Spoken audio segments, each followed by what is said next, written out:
From our 7 Tasmania studios, your nightly news with Peter Murphy begins now.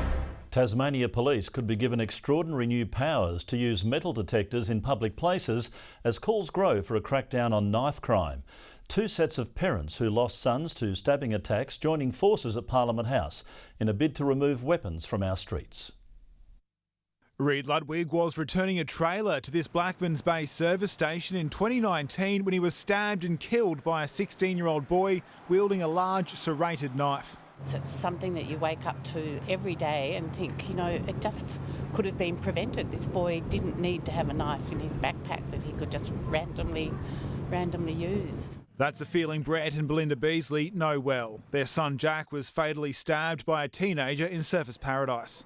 No one wants to go through what we've both experienced with losing a child to a stabbing attack. After tireless campaigning, Queensland introduced Jack's Law early last year, giving police the power to use metal detector wands to perform random searches. Much the same as a police officer doing a random breath test. So far, Queensland Police have randomly wanded 60,000 people, seizing almost 1,000 weapons. You can only imagine how many knives are out there Australia-wide that need to come off the street, and every knife we have off the street is a potential life saved. After taking Jack's Law to New South Wales and Western Australia, the Beasleys are joining Lorraine's fight for a knife crackdown here. The most recent Tasmania Police statistics show more than 150 assaults involving a knife in the 2022-2023 financial year. If it works Queensland and everywhere else, it'll work down here in Tasmania as well. You guys have a problem down here with knives.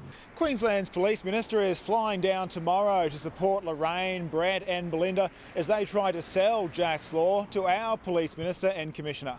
I hope that they're very supportive of this. I'm fairly confident as we go there tomorrow that will be the case. I will never give up. This is my life's mission now. Nick Kelly, 7 Tasmania News. Tasmania's Shadow Treasurer has dubbed the upcoming budget a looming disaster. Josh Willey calling for Michael Ferguson to admit whether the efficiency dividend will exceed the $300 million estimate. Labor labelling infrastructure blowouts and debt levels as mismanagement by the state government. We are about to have a $1 billion deficit handed down this week in the preliminary outcomes report. We've got $1.7 billion of unfunded promises from the election. We will look for efficiencies where they exist, but we will continue to invest in those areas that Tasmanians have told us that they care most about. The state budget is now just a month away. Days after calling an unofficial code yellow at the Launceston General Hospital's emergency department, the state's peak nursing union says there's been little improvement to the conditions, with some patients waiting up to 40 hours before they were admitted. The ANMF has welcomed a commitment of 10 agency nurses by Friday, but says it's only a band-aid solution to the ongoing staffing woes.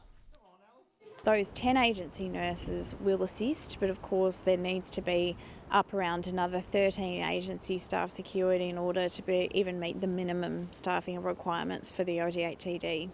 The Health Department maintains only it has the power to declare a code yellow. One of the icons of the Australian coastline is edging closer to full health. 5 decades after commercial whaling ended, the humpback whale, along with 3 native plants, are being delisted from Tasmania's Threatened Species Protection Act.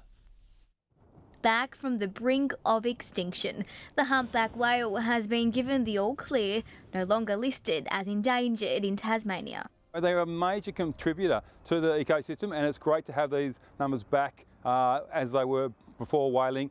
Commercial whaling saw numbers dwindle to between 200 and 500 in the 60s, but after decades of conservation efforts, the national population is booming. Combined, they're both well and truly in excess of 40,000, and they're continuing to recover at the highest rate possible. Obviously a really charismatic and one that is on everybody's radar, so it's fantastic to see humpback numbers in really strong on our coasts. The mammal isn't the only unique Tasmanian species dropping off the threatened list. The shade plantain is also being removed, alongside the prickly shield fern and the Cook's tussock grass. They're just everywhere. Both these species have just popped up all over the place, and there's no threats left to their survival now. The native flora saved thanks to the Macquarie Island Pest Eradication Project. By removing external threats like rabbits, you give species and ecosystems a much better chance of adapting naturally to things like climate change. The official delistings are expected by the end of the year. Victoria Risto, 7 Tasmania News.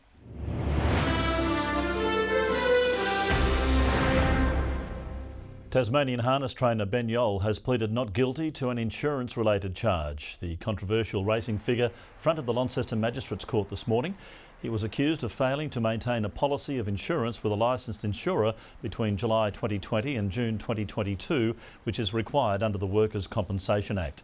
The case has been listed for a one-day hearing in February next year. The state's infrastructure minister has told a parliamentary inquiry he was kept in the dark over delays to port upgrades that were needed to house the new Spirit ferries. The opposition still taking aim though, labelling the situation a monumental stuff-up. Navigating rough seas, the Public Accounts Committee delves to the bottom of the Devonport Wharf saga. Upgrades to berth 3, now not expected to be completed until 2026, a year after the first of the new ferries arrives. A delay the minister responsible claims was kept from him. The most recent advice that I had received from TT Line continued to indicate that the portside infrastructure works were still expected to be completed in August 2024. This is a monumental stuff up to spend nearly $1 billion on ships, 2 new ships and associated infrastructure, and have no port for them to operate from. Until berth 3 upgrades are complete, the government has directed TasPorts to have existing berth 1 upgraded to accommodate the new Spirits. That is the current berth 1 that's being utilised by the existing Spirits, to get that berth to a state of readiness as soon as possible. Were you warned by TasPorts at all that they were concerned about TT Line's capacity to deliver the project and that there was significant risk because they were a ferry company? I wouldn't use the word warning, no. Mr Ferguson said he was satisfied with assurances by TT Line that the government wouldn't be let down. The opposition rocking the government's boat. It's quite clear to me that there were risks associated with TT Line, a ferry company, managing this major upgrade of the port. Treasurer Ferguson had opportunities to intervene and question that risk. Melinda Ogden, 7 Tasmania News. A series of artworks featuring the beloved Platypus are being showcased along Hobart's rivulet. The move is part of a self-guided tour providing information on how to spot and protect the often elusive mammal. An Australian icon so treasured it's been engraved on our coins, easy to find in pockets but tougher to spot in the wild. It's really lucky when we see one. I think they're really cute. Cute and really like the platypus. With the rivulet backing onto South Hobart Primary School, students have become expert spotters. 5 times I've seen a platypus. Well, the students often come to school of a morning or after the weekend and say they've seen the platypus and they'll tell us where. They're now doing their bit to help others catch a glimpse of the shy mammal, giving tips and tricks through artworks that featured along with the track. And they're very interested in the platypus and the rivulet and keeping it healthy. The illustrations also standing as a useful guide to safeguard the platypus population, helping to identify threats, potential habitat dangers and reminders about the harms of rubbish. We don't actually know how many platypus there are exactly in the rivulet. It's believed numbers are in the low double digits, with rubbish a major safety threat. It's important for people of all ages, locals and visitors, to be aware of the platypus. Encounters with the precious platypus might be short-lived, but these students are hoping for long-lasting protection. Rebecca Gaidaneris at 7 Tasmania News. A special collection of articles about Antarctica and the Southern Ocean have been presented to Libraries Tasmania to mark National Science Week. The collection, written by 23 scientists and reviewed by 50 young people worldwide, aims to link young minds with scientific experts. The key message is what happened in Antarctica, not just stay in Antarctica. Kids around the world should know the role of Antarctica as a global climate driver. You can develop content that really talks to them in their language in a way that they can understand. It makes science so much more accessible and can have such an impact. The collection is available to read and download as individual articles and as a full e-book from the Antarctica and Southern Ocean homepage. A new all-inclusive learning centre at Sorell is helping meet the soaring demand for early childhood services across the southeast. With nationwide pressures being felt on Tasmania's early educators, there are calls for more to be done to support the sector.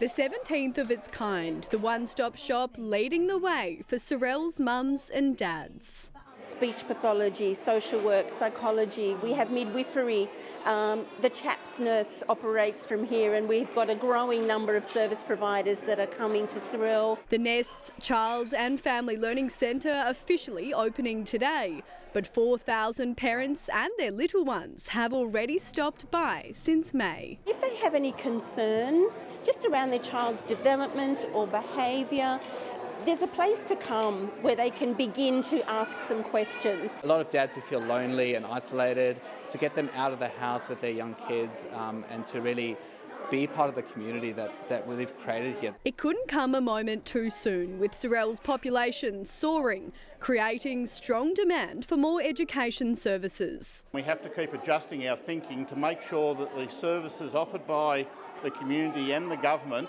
fit with the growing community. Tasmania's early childhood educators aren't immune to chronic staff turnover rates and increased pressure felt nationwide. The federal government implementing a significant pay rise just last week, aiming to address the workforce crisis. Our state also lending a hand. So we've put in 200 scholarships that will help those who are working in this space to maybe upskill, get their diplomas. A similar centre is set to open in Glenorchy soon, with 4 more announced statewide. Ruby Cairns, 7 Tasmania News.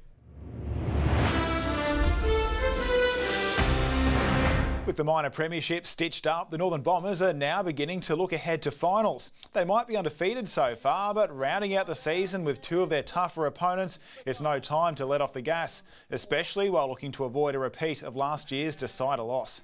I think we've got a really good run in. We've got the second and third best team in the competition ladder-wise at the moment, and then a bye. When you lose a grand final the year prior, I don't think motivation's an issue.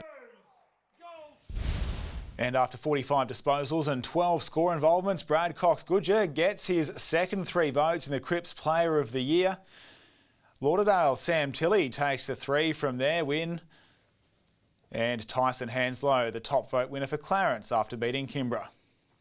Tassie rider Jed Beeden is still clinging to second overall in the MX1 after another heated battle with old foe Kyle Webster. Finishing behind Webster in the first, Jed managed to romp home in race 2 at the Pro MX in Gympie, more than 3 seconds clear, also winning the top 10 shootout. The Tigers are on the board in the top end of T20. Newcomers shining today as the Tigers cruise to victory against the hosts. Development player Lockie Clark taking 3 wickets plus a catch, 2 wickets from Raphael McMillan. Tassie needing just 16 overs to chase down the Territorians' target of 108, thanks largely to Nick Davis for smashing 44 off 25 balls. Some would say he's like a mini Jimmy Faulkner in a way. He's pretty skillful with the ball, but I think also with the bat he can clear the ropes as today shown. So they play Bangladesh tonight. And Tassie cyclist Georgia Baker might have missed her first medal, but she isn't coming home empty-handed. Elected to the Australian Olympic Committee's Athletes Commission, she's one of 12 who'll guide AOC bosses on decisions affecting competitors. Good evening. Hobart 16 today, 1 up in Launceston with 17 after a foggy morning, 15 for Devonport and 13 for Burnie. The state's high 19 recorded in Strawn, 18 for many parts of the state, including the Islands, St Helens and Friendly Beaches. Bushy Park, Maria Island and Smithton 16, 14 for Low Head and 13 for Lyowini today. The satellite here shows scattered high-level cloud moving over the state from the northwest. A band of thick cloud moved over most of eastern Queensland and coastal New South Wales, with a couple of thunderstorms that are brewing over central Queensland. Tomorrow, a ridge of high pressure is extending from Perth across to Sydney as a cold front approaches Tasmania from the west. North to northwesterly winds 15 to 25 knots, upward of 30 knots about the west and south with swells at 3 metres. A strong wind warning has been issued for coastal waters between South East Cape around to Stanley. Becoming cloudy in Hobart tomorrow, but finally hitting 20 degrees. 17 and partly cloudy at Adventure Bay, much the same for Tarraleah. 15's the top there. Also partly cloudy skies in Launceston, 18, a couple of showers for Devonport, 16. 16 also for Bridport, although partly cloudy.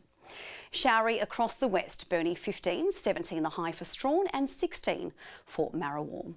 Fine and sunny in St Helens, 17, partly cloudy in Swansea 19, 18 and mostly sunny for Whitemark on Flinders. Forecast now for Wednesday. Showers statewide, although less frequent about the east and southeast. Thursday, possible morning fog, followed by isolated showers that remain statewide, although more widespread about the west. And as we wind up for the week, unfortunately, it will be a soggy one on Friday with those statewide showers persisting. Across the country for your Tuesday now. Hobart showing a top of 20 degrees alongside Melbourne, Sydney, Brisbane and Perth tomorrow. Relatively cloudy across the state. Hobart and Launceston both 12 degrees right now and 11 in Devonport. Can't be that cold, Murph. I've even got my little chicken wings out tonight. No, I'm not going there, Kai. I know you're trying to trap me into saying something. All I can say is it's nice that the weather's a bit warmer. That's all our news for now. I'll be back later with updates. Thanks for joining us tonight. Good night.